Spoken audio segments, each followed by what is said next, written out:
కాంగ్రెస్ ప్రభుత్వం వచ్చిన తర్వాత ఇప్పటి వరకు ముఖ్యంగా బాగా తీవ్రంగా నష్టపోయింది ఎవరంటే ఒక ఆటో సభ్యులు మాత్రమే, కార్మికులు.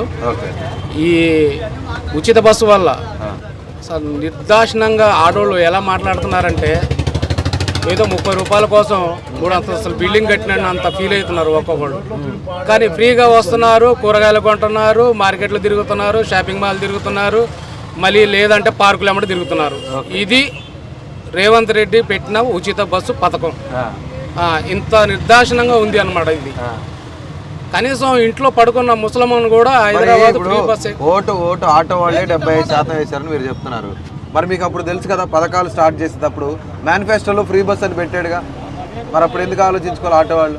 ఇది పూర్తిగా ఆటో వాళ్ళు వేసింది, ఆటో వాళ్ళు వేయటం వల్ల గెలిచింది అనేది మాత్రం ఇది అపోహ, ఇది వాస్తవం కాదు. రైతులకి 10,000 రూపాయలు రైతు బీమా కేసీఆర్ గారు ఇచ్చినా కానీ ఇంకా సరిపోక 15,000 ఇస్తున్నా అని చెప్పేసి ఒకేసారి నేను రావటమే ఆలస్యం, గెలవటమే ఆలస్యం, 9వ తారీఖు రోజు మీ ఖాతాలో డబ్బులు పడతాయని చెప్పినాడు. ఆ ఉద్దేశించి దానికి ఆశపడి రైతు వేసిండే తప్ప రైతులు వేసి ఈ ప్రజలు ఏదో కాంగ్రెస్ ప్రభుత్వం రాగానే చేస్తారు, మాకు మంచి చేస్తారని అనుకున్నారు. కానీ అది కూడా కాదు. దీనికి ముఖ్యంగా ప్రభుత్వాన్ని కూలబడేసింది ఒక ఉద్యోగస్తుడు, మెయిన్ ఉద్యోగస్తుడు, ప్రభుత్వ ఉద్యోగస్తులే ఇది పడేయటానికి కారణం. వాళ్ళకు ₹1,00,000 జీతం వచ్చినా సరిపోవట్లేదు, ఫ్రీ బస్ కోసం ఎదురు చూస్తున్నారు. సీట్లు దొరకాలన్నా సీట్లు దొరకకపోయినా కానీ సీట్లు కావాలనుకుంటే ఇటు నుంచి అడ్డుపోతున్నారు, అటు నుంచి ఇటు వస్తున్నారు. ఏంటి మేడం పాటలేదు మేడం, మాకు కేసీఆర్ పోవటం వల్ల మా బాధలు పోయి ఈ పథకం ఇంటికి పోయి మమ్మల్ని అన్నోడు లేరు అన్నారు. అప్పుడు తమ్ము పెట్టాలి, కేసీఆర్ అన్నప్పుడు తమ్ము పెట్టాలా, ఇప్పుడు బొక్కు మీద రాసుకోవాలంట. ఏది మేడం ఇంకా బాగుంటుంది మేడం అంటే మాకు మేము కోరుకుంది ఈ పాలనే అని ఇక్కడ ఉన్న మేడం గారు, బానకాలు తిరిగే మేడం గారు మొత్తం అబ్బో ఇసరికి వాళ్ళకి రోజుకి లక్ష ఇచ్చినా దండగా అంటున్నారు. ఇంక చాలు, రోజు ₹1,00,000 ఇచ్చిన దండగా ఇంక చాలు అంటారు ఈ బానకాలు రోడ్డు తిరిగే మేడం గారు మొత్తం అంతే. అన్న ఇప్పుడు పేద మహిళలకు ఫ్రీ బస్ అన్నారుగా, పేద మహిళలకు ఫ్రీ బస్ అంటే పేద మహిళలు ఎవరు? కూలి చేసుకున్నోళ్ళు మా ఆడోళ్ళు కూలికి పోతారు.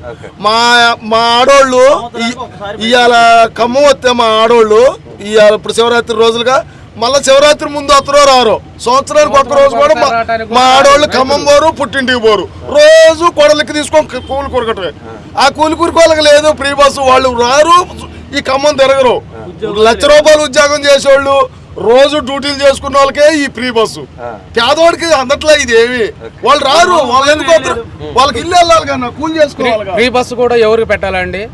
కాలేజీకి పోయే పిల్లగాళ్ళకి, వికలాంగులకి, లేదా అంటే మరి వృద్ధులకి, ఈ ముగ్గురికి ఫ్రీ బస్ పెట్టినా ఒక అందం ఉంటుంది. ఇవాళ కాలేజీ పిల్లగాళ్ళు ఉన్నారు, చిన్న పిల్లగాళ్ళు ఉన్నారు, చదువుకోవడానికి వెళ్తున్నారంటే వాళ్ళకి పెట్టినా ఒక అవకాశం ఉంటుంది.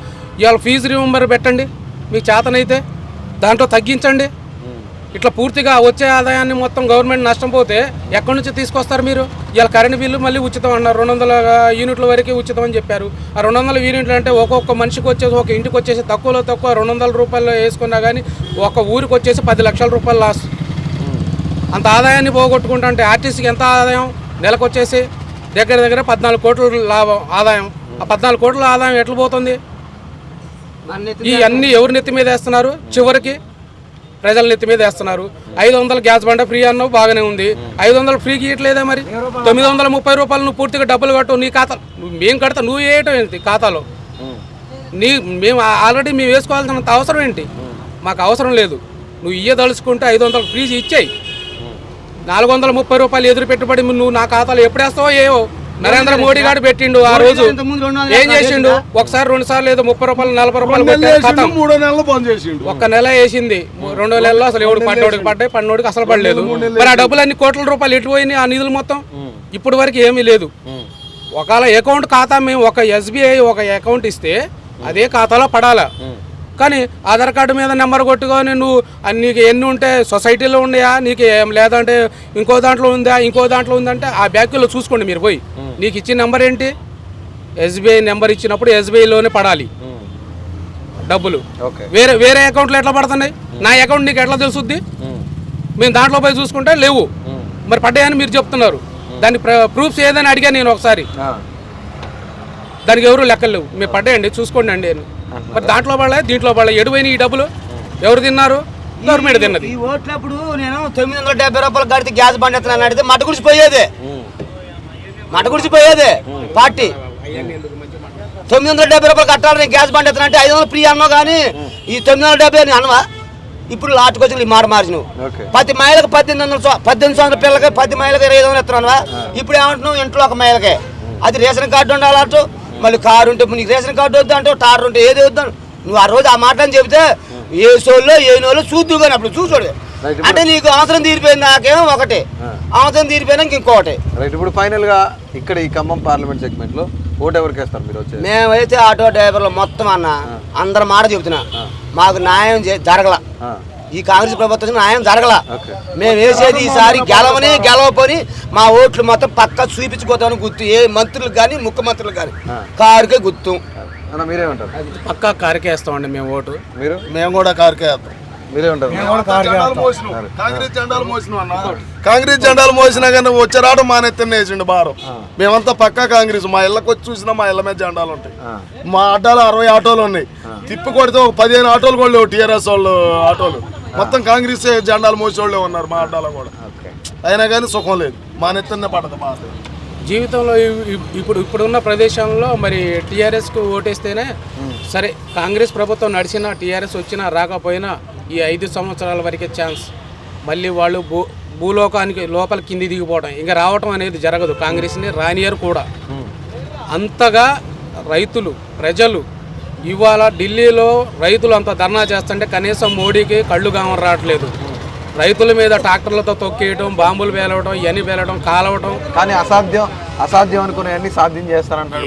ఏంటండి ఆయన చేసింది సాధ్యం తీసపోయిండు. రిలయన్స్ కంపెనీ ఆయనకు మొత్తం ఒప్పచెప్పిండు. ఎల్ఐసీలు గవర్నమెంట్ ఆస్తులు మొత్తం ఆయన కట్టబెట్టిండు. గెలవగానే 15 లక్షలు వేస్తా అన్నాడు ఖాతాలో. ఏం చేసిండు ఆయన? ఒక్కొక్క పేదోడికి 15 లక్షలు వేస్తా అని చెప్పిండు. వేసిండా? 15 రూపాయలు గదగదగా 1500 కోట్ల రూపాయలు వాడికి ఒప్పచెప్పిండు. ఆయనకి అదాని అంబానీకి ఒప్పచెప్పిండు తీసుకెళ్ళి. ఏ గవర్నమెంట్ ఆస్తులు ఎక్కడి నుంచి పోతున్నాయి? మరి రామ మందిరం వినండి సార్, ఒకటి చెప్తున్నా నేను. అతను ఒక దేశానికి రాష్ట్రానికి ప్రధానమంత్రి. అతను ఒక కుల మతాన్ని ఒక్క దాన్ని అడ్డం పెట్టుకొని అటు చేయడం తప్పు. ఇలా చాలా ఉన్నాయి మతాలు, అందరికి చేసి చూపించమనండి. మరి అట్లా గుడి ఆయన స్వార్థం చూపించిండు అక్కడ. జై హనుమాన్ అంటే హనుమాన్ రామభక్తుడు ఉండాలి. అందరు భక్తులు ఎవరు లేరు. ఇలా అన్ని జాతులు ఉన్నాయి. అన్ని జాతులలో కూడా దండాలు పెట్టేవాళ్ళు ఉంటారు, దశకాలు పెట్టేవాళ్ళు ఉంటారు. కానీ నువ్వు ప్రత్యేకంగా ఇవాళ నువ్వు అక్కడ చేసి దాని మీద పడేయటం, మత కల్లాలు లేపటం, మసీదులు కూల్చటం, చర్చీలు కూల్చటం, ఇది చాలా అనార్థం. ఇది చాలా అనార్థం. నీకు ఎందుకు గెలిపించారు? నువ్వు చేస్తావని గెలిపించారు. నువ్వు చేస్తావన్నది ఏంది? మత కళాలు రెచ్చగొట్టి మొత్తం చేయటానికి నీకు పెట్టింది. ఇక్కడ అడిగేవాడు ఎవరు లేరు. ఎవరి స్వార్థం వాళ్ళు చూసుకుంటున్నారు. ఎవరి ఆస్తులు వాళ్ళు కాపాడుకోవడానికి చూసుకుంటున్నారు తప్ప దీనికి రాజకీయం. ఈ పార్టీలో పోతే ఆ పార్టీ, ఆ పార్టీ లేకపోతే ఈ పార్టీ. దేనికండి? దీంట్లో ఉన్న నాళ్ళు దీన్ని పొగిడిండు, దీంట్లో నుంచి పోగానే మళ్ళీ దాన్ని పొగుతుడు. అంటే దీంట్లో తప్పులన్నీ ఎవరు చేస్తావు? నీది కూడా ఉంటుంది దీంట్లో బాధ్యత. టీఆర్ఎస్లో నుంచి కాంగ్రెస్లోకి పోయినా, కాంగ్రెస్లో నుంచి టీఆర్ఎస్లోకి వచ్చినా వాళ్ళకు కంపల్సరీగా దాంట్లో సగానికి సగం వాళ్ళకు ఉంటుంది. నువ్వు దాంట్లో అనుభవించిన అతనే కదా, అంటే నీ బాధ్యత ఉంది కదా. దాంట్లో ఏ ప్రభుత్వం ఉన్నా కానీ ఆ ప్రభుత్వంలో నువ్వు సగం పని చేసినావు అంటే మళ్ళీ ఈ సగం పని వదిలిపెట్టి వేరే పార్టీలో పోయినావు అంటే నీ తప్పు దాంట్లో కూడా ఉన్నట్టే. ఎదుటి పార్టీని ఏలితో చూపించే హక్కు నీకు లేదు. ప్రజలు ఒకటే ఆలోచించి అడగకుండా ఉండటానికి కారణం ఏంటంటే, ప్రజలు చేసిన తప్పు ఏంటంటే ఓటుకి డబ్బులు తీసుకోవడం పెద్ద తప్పు. దానివల్ల కూడా వాళ్ళు ఏది చేస్తే అది ఆడిందే ఆట, పాడిందే పాట, అంతే తప్ప దీన్ని రైతులు కానీ ప్రజలు కానీ అడగలేని దీన స్థితిలో ఉన్నారు. అది